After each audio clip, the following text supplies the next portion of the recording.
Hi hello welcome সন্তানরা এক মা কামব্যাক।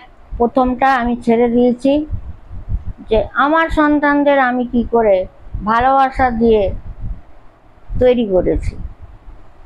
তো সন্তানরা মা সব মাকে বলবো আবার এক কথা, তাই না?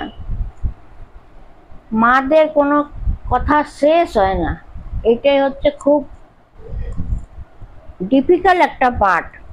মেয়ে হওয়া ভালো, বাট মা হওয়া, বউ হওয়া, আর মানে সন্তানের মা হওয়া, হাজব্যান্ডের বউ হওয়া, শ্বশুর শাশুড়ির বৌমা হওয়া, ভেরি টাফ, ভেরি টাফ। আমরা স্বাধীন না, ঠিক আছে? বাস্তব দুনিয়া কোন দিকে যাচ্ছে মা তোমরাই বলো।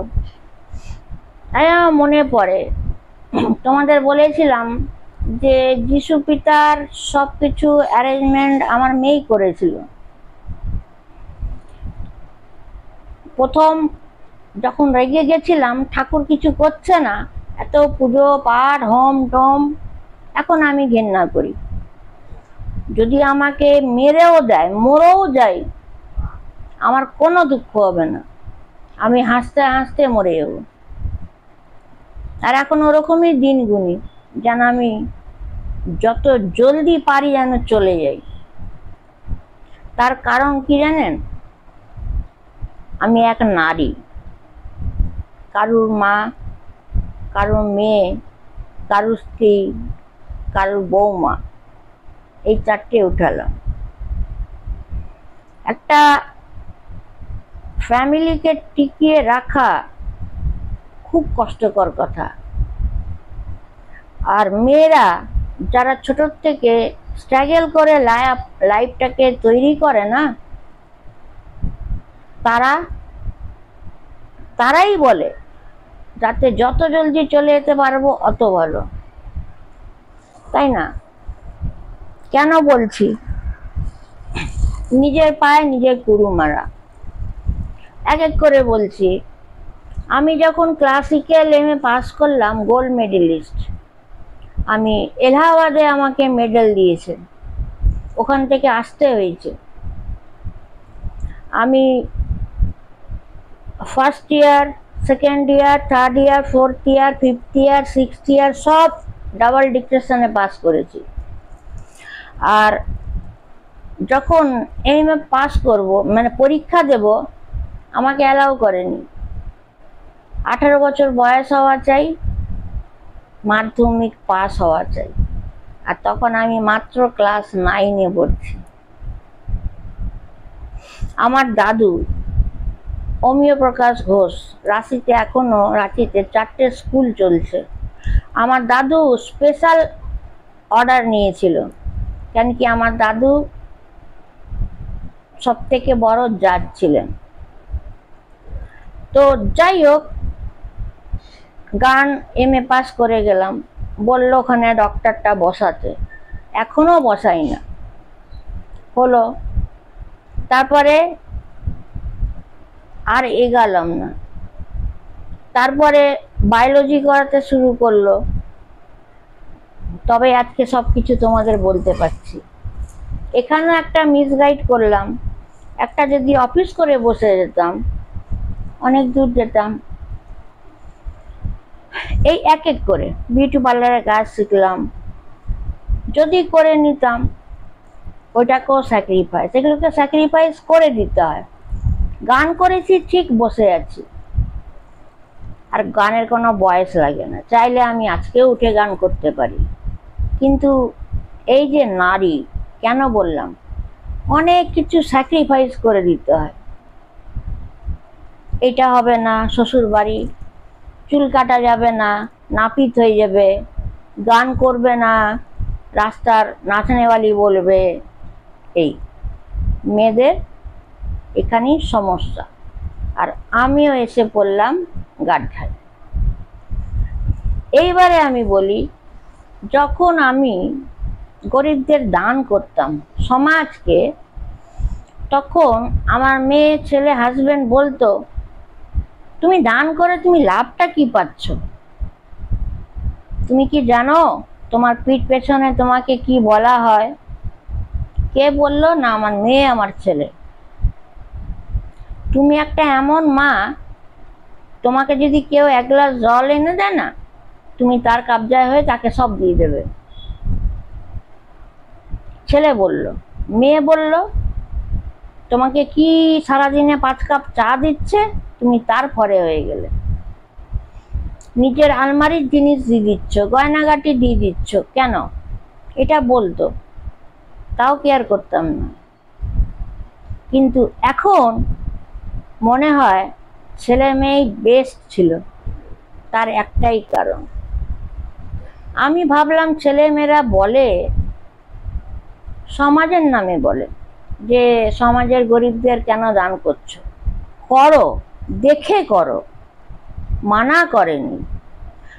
আর এখন কি হয়েছে রেওয়াজ, সমাজ না, নিজস্ব খানদান পরিবারেও এই চর্চা চলে এসছে। পুরো গোষ্ঠী নাম উল্লেখ করব না, সকলের জন্য করেছি, আমি করেই গেছি। কিন্তু যাদের যাদের করে গেছি তাদের কাছে যদি আমি 1% হেল্প চেয়েছি, তারা নাটক শুরু করে দিচ্ছে। নাটক, নাটকটা কিসের? নিজের মানুষই যদি বিট্রে করে দেয়। এখন অ্যানালাইসিস করি, ঠিকই তো বলতো ছেলে মেয়ে, এখন সেটা অ্যানালাইসিস করছি। আগে যখন সমাজের মানুষ কেউ যদি ঢুকতো, ছেলে বা মেয়েরা বিউটিশিয়ান, পপ সিঙ্গার, তো আমার ছেলে রাহুল মাইতি আমার ড্রেসিং টেবিল থেকে সব ক্রিম ফ্রিম আলমারিতে ঢুকিয়ে দিত, ভালো ভালো শাড়ি নাইটি সব ঢুকিয়ে দিত। মা সব লুটে নিয়ে চলে যাবে, এটা ছেলে করত। আমার মেয়ে কি করত? ভালো ভালো জুতো, ভালো ভালো ব্যাগ, আমার গয়না সব সরিয়ে দিত। শুধু সরিয়েও দেয়নি, নিয়ে উলবেরিয়া চলে গেছে, পরে এনে দেব। এখন মানুষের নিজের মানুষকে করে কারোর কাছে একটা চালাকি করে, বললাম আমাকে কিছু টাকা ধার দাও তো। চালাকি করে বললাম, হ্যাঁ। তার জন্য কি করলো, 15 দিন করে আমার সঙ্গে ডিটাচ হয়ে গেল। কিন্তু তাকে আমি কিভাবে তৈরি করলাম, পায়ের নখ থেকে একদম চুল অবধি কি করে তৈরি করলাম। যাদের জন্য জীবন জান সব দিয়ে দিচ্ছি, হ্যাঁ,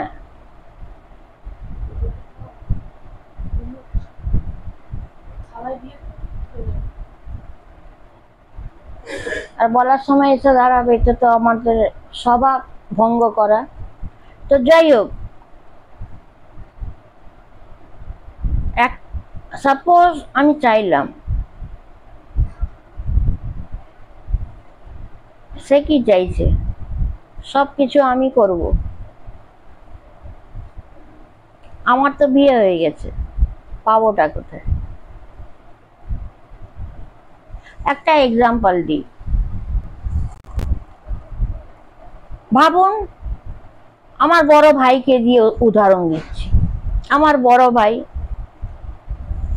ডিপ্রেশনে চলে গেছে, বড় ভাইকে আমি তৈরি করছি, ঠিক আছে, তৈরি করছি। তো প্রত্যেকটা মানুষের জন্য করলাম, কি ফল পেলাম? প্রথম খুব খারাপ লাগে, একটা একটা করে বলছি।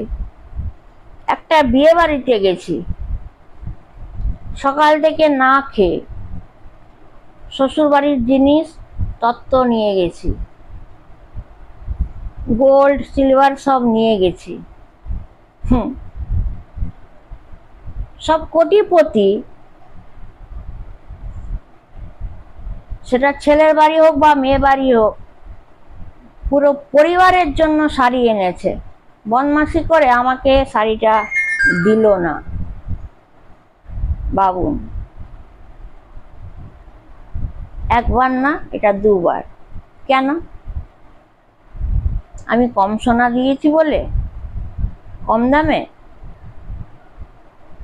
আমি তো শুধু সোনা দিচ্ছি না, টোটাল তত্ত্ব দিচ্ছি। আমার হাজব্যান্ডের যেটা করার সেটা আমি করছি, পুরোটা আমি সামলাচ্ছি। যার বিয়ে বাড়িতে গেছিলাম সে তো আমার মা তুলল, তাহলে আমার শাড়িটা কেন আটকালো? খারাপ লাগে। এটা নাম্বার 1। নাম্বার 2, পাঁশকুড়ায় পার্টি করে অজিত সামন্ত, ঘর ঢালাই করবে, আমার কাছ থেকে টাকা নিল, বলল টাকা দাও, দরকার। কচি রে, আমার হাজব্যান্ডকে বলছে, কচি রে টাকা দে, দরকার। আমার হাজব্যান্ড বলল বৌমার কাছ থেকে চাও। ছিল, দিলাম। আমাকে বলল খুব উপকার করলে বৌমা, তোমাকে না আমি আংটি বানিয়ে দেবো সোনার। হ্যাঁ, আংটি তো দূরের কথা, টাকাটাই ফেরত দিল না। হলো, এরকম অনেক আছে, সবার জন্য করে গেছি, কিন্তু 2,000 টাকা 5,000 টাকা দেওয়ার কারুর দম নেই। এই হচ্ছে বাস্তব দুনিয়া। ফ্যামিলি মানুষ শুরু করে দিয়েছে এইসব কীর্তি। আমার বক্তব্য, ওরকম টাকার রোয়াবি তোমরা কেউ দেখিও না, ঠিক আছে?